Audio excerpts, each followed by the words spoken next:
এটা আমাদের পুরা বাংলাদেশের জন্যই মানে একটা উল্লেখযোগ্য, এখন তো পুরা বিশ্বে পরিচিতি পেয়ে গেছে যেহেতু জিআই পণ্য স্বীকৃতি পেয়েছে। তো এটা পাওয়ার পর এমনিতে আপনাদের অনুভূতি সবসময় ভালো, কারণ সে আদি আমল থেকেই চলে আসছে।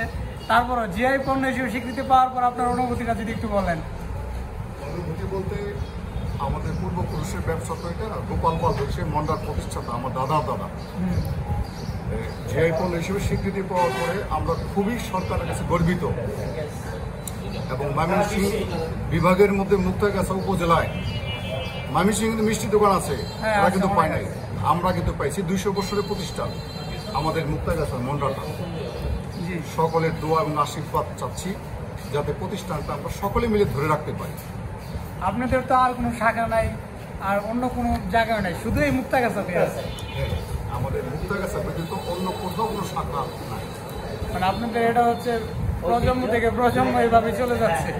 মানে এখন মনে করেন বর্তমান যারা কারিগর আছে এর পরবর্তীতে নতুন কি মানে কাউকে শেখানো হচ্ছে বা এইটার প্রসেসটা তাদেরকে জানানো হচ্ছে? আসলে মূল জিনিস হচ্ছে আমরাই তো কারিগর। এখন মনে করেন আপনারা থাকলেন না এক সময়, আমাদের চেষ্টা আছে। এই তো এটাই বলতেছি, মানে প্রজন্ম থেকে প্রজন্ম শিখে যাচ্ছে এটা। জি ধন্যবাদ আপনাকে, ধন্যবাদ। জি অনেক অ্যাপ্রিসিয়েশন আছে এখানে।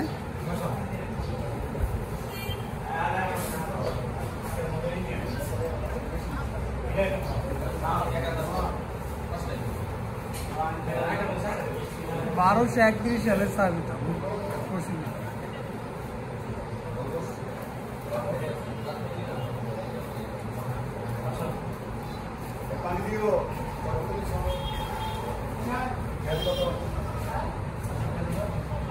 ভূগোল ও সমাজবিজ্ঞান বইও ছিল।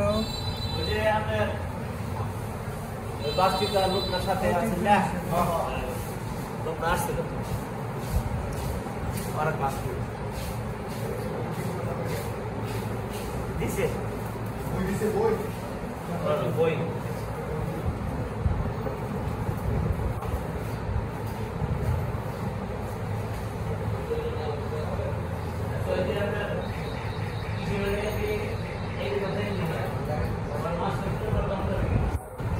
সর্বোচ্চ ব্যর্থতার সম্মাননা 2018, 2016, 2018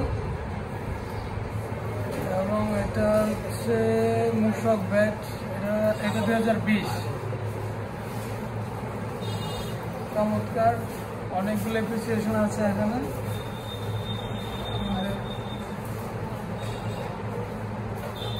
তাদের কোনো শাখা নেই, এই জন্য এটা জিআই স্বীকৃতি প্রাপ্ত হয়েছে, কারণ একটাই মাত্র এটা পুরো বাংলাদেশে মুক্তাগাছার মন্ডা প্রসিদ্ধ।